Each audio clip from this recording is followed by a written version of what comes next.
এই ভিডিওতে আমি আপনাদের দেখাবো কিভাবে আপনারা এরকম একটা ওয়েবসাইট বানাতে পারবেন, অর্থাৎ এসএমএম প্যানেল ওয়েবসাইট বানাতে পারবেন। অ্যান্ড এটার ডিজাইন দেখতে পাচ্ছেন, ডিজাইনটাও কিন্তু খুব সুন্দর।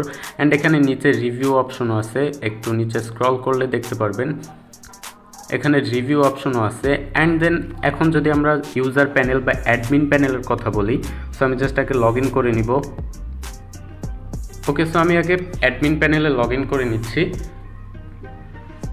সো এটা হচ্ছে কি আমাদের অ্যাডমিন প্যানেল। অ্যান্ড ইউজার প্যানেলও এইরকম দেখাবে। অ্যান্ড ইউজার প্যানেলে জাস্ট এতটুকু অপশন থাকবে, নিচে যে অপশনগুলো দেখতে পাচ্ছেন এগুলো সব অ্যাডমিন রোল এখানে লেখাই আছে। অ্যান্ড এখানে যখন আমরা সিস্টেম সেটিংয়ে যাব আগে, তো সিস্টেম সেটিংয়ে দেখতে পারবেন এক্সট্রা কিছু অপশন আছে, লাইক মডিউলস অপশন। মডিউলস অপশনে গেলে কিন্তু আপনারা এখানে দেখতে পাচ্ছেন হোয়াটসঅ্যাপ নাম্বার দিতে পারবেন, যেটা এখানে শো হবে। অ্যান্ড দেন এখানে রিফিল অপশন আছে। অ্যান্ড আপনারা চাইলে রিফিল কত দিনে এক্সপায়ার হবে, অর্থাৎ একজন সার্ভিস কিনলো, মনে করুন যে আমি আপনার থেকে 1000 ফলোয়ার কিনলাম অ্যান্ড ফলোয়ারটা ড্রপ করলো, এবার কত দিনের মধ্যে আপনি রিফিল দিবেন, অর্থাৎ আজ অর্ডার করার কতদিন পর পর্যন্ত আমি রিফিল বাটনটা পাবো। সো এইটা আপনারা এখানে সেট করে দিতে পারবেন। বাই ডিফল্ট 30 দিন থাকবে, আপনারা চাইলে এখান থেকে 5 দিন 10 দিন নিজেদের ইচ্ছা মতো দিতে পারেন। অ্যান্ড এখানে দেখতে পাচ্ছেন নিচে পেজেস অ্যান্ড টেক্সট অপশন আছে। এখানে কিন্তু নতুন কিছু অপশন আসছে, যেমন ড্যাশবোর্ড, পেজ, টেক্সট। এখানে আমি লিখে দিলাম ডেমো। অ্যান্ড দেখতে পাচ্ছেন যখন আমরা এবার ড্যাশবোর্ডে যাব, এখানে কিন্তু ডেমো নামের একটা টেক্সট শো করতেছে। সো ঠিক একইভাবে এখানে নিউ অর্ডার, অর্ডার লগস, এরপর সার্ভিসেস, অ্যাড ফান্ডস, প্রতিটা পেজে কিন্তু আপনারা এরকম টেক্সট দিতে পারবেন, যেটা নর্মাল অন্যান্য প্যানেলে দেওয়া পসিবল না, বা সেটা দিতে গেলেও সি প্যানেল থেকে ফাইলগুলো এডিট করে অ্যান্ড দেন ওখানে বসাতে হয়। অ্যান্ড এখানে রুলস অ্যান্ড আপডেটস অপশনে যখন যাবেন, এখানে আপডেটস নামে একটা অপশন পাবেন। তো এখানে আপনি চাইলে আপনার ইউজারদের জন্য যে কোনো একটা আপডেট দিতে পারেন। অ্যান্ড নিচে দেখতে পাচ্ছেন রুলস নামে একটা অপশন আছে। রুলস অপশনে আপনি যখন কিছু লিখবেন, সেটা কিন্তু কেউ যখন অর্ডার করতে যাবে অর্ডার পেজেও দেখাবে। সো নিউ অর্ডারে আমরা গেলাম। সো আমরা এখন নিউ অর্ডার পেজে যাচ্ছি। এখানে দেখতে পাচ্ছেন নিউ অর্ডারের পাশে কিন্তু রুলস নামের একটা অপশন আছে। অ্যান্ড এইটাতে ক্লিক করলে কিন্তু এখানে রুলসগুলো শো করতেছে। অ্যান্ড নিচে আপনারা আপডেট লিখে দিতে পারেন, আপডেটগুলো শো করবে।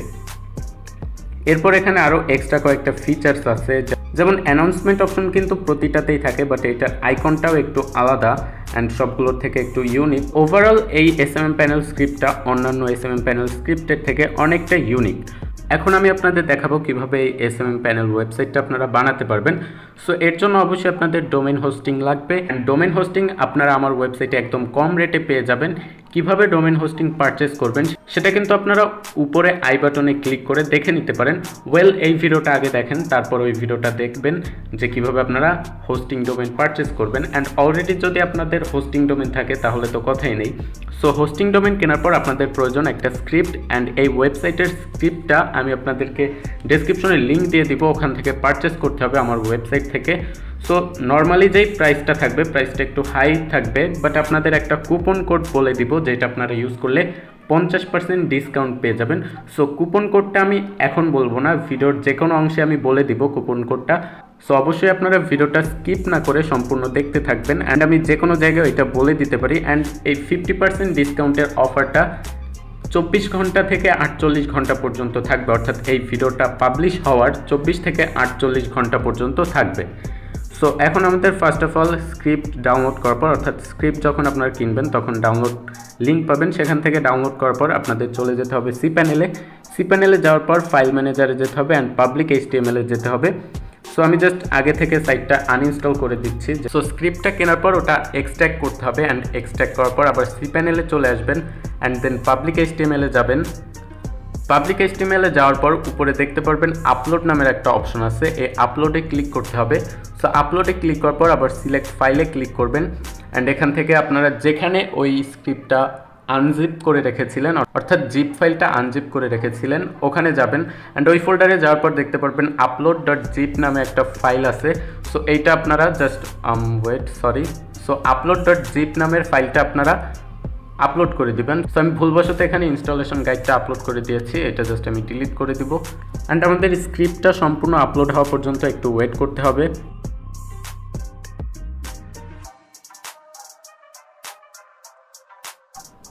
সো এবার আমাদের স্ক্রিপ্টটা আপলোড হয়ে গিয়েছে। এবার আমরা জাস্ট আবার পাবলিক HTML এ চলে আসবো অ্যান্ড upload.zip এর উপর ক্লিক করে এটা এক্সট্র্যাক্ট করে নিব। সো এটা আমরা এক্সট্র্যাক্ট করে নিব। সো এক্সট্র্যাক্ট করার পর এমন একটা অপশন আসবে, এবার আমাদেরকে আপলোড ফোল্ডারে ঢুকতে হবে অ্যান্ড সবগুলো সিলেক্ট অল করে মেইন যে ডিরেক্টরি আছে অর্থাৎ পাবলিক HTML এ মুভ করতে হবে। সো পাবলিক HTML এ মুভ করার পর জাস্ট আমাদেরকে এখান থেকে আপলোড ফাইলটা যেটা জিপ ফাইল ওইটা এবং আপলোড ফোল্ডারটা ডিলিট করে দিতে হবে। এখানে আপনারা cronjob.txt নামে একটা ফাইল পেয়ে যাবেন, এটা থেকে আপনারা অটোমেটিক অর্ডার অ্যাড করে নিতে পারবেন। সো সেটাও আমি ভিডিওতে দেখাবো। সো এবার আমাদের চলে যেতে হবে আবার cPanel এ। এবার এখানে সার্চ করতে হবে SQL অ্যান্ড MySQL ডেটাবেস উইজার্ডে যাব অ্যান্ড এখান থেকে আমরা একটা ডেটাবেস ক্রিয়েট করব।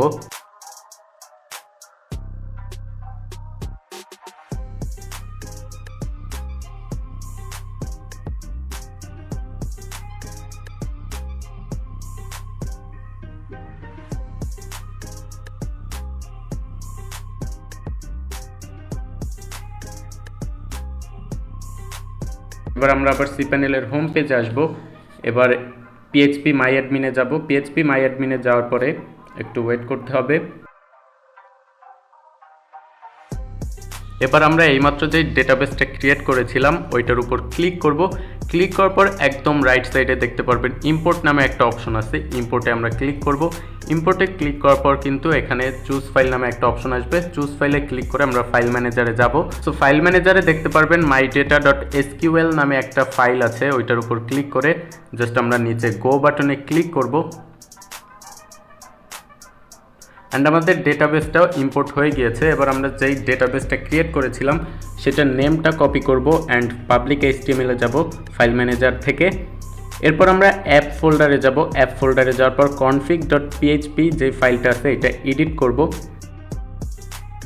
আমরা এবার ডেটাবেস নেমের এখানে ডেটাবেস নেমটা দিয়ে দিব। এবার আমরা ডেটাবেস পাসওয়ার্ডটা দিয়ে দিব অ্যান্ড ডেটাবেস ইউজার দিয়ে দিব।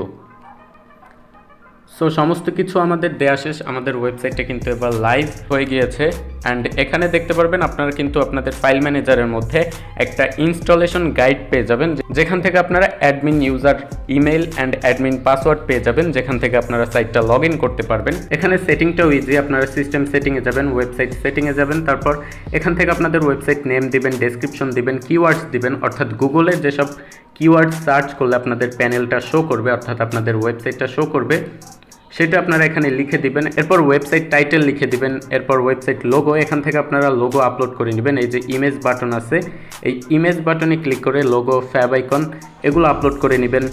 এরপর cookie policy, terms policy, page এগুলো আপনারা নিজেদের মতো করে সেট করে নেবেন। এরপর ডিফল্ট সেটিংয়ে গেলে আপনারা এখানে 3টা থিম পেয়ে যাবেন। অ্যান্ড এই ছিল আজকের ভিডিও।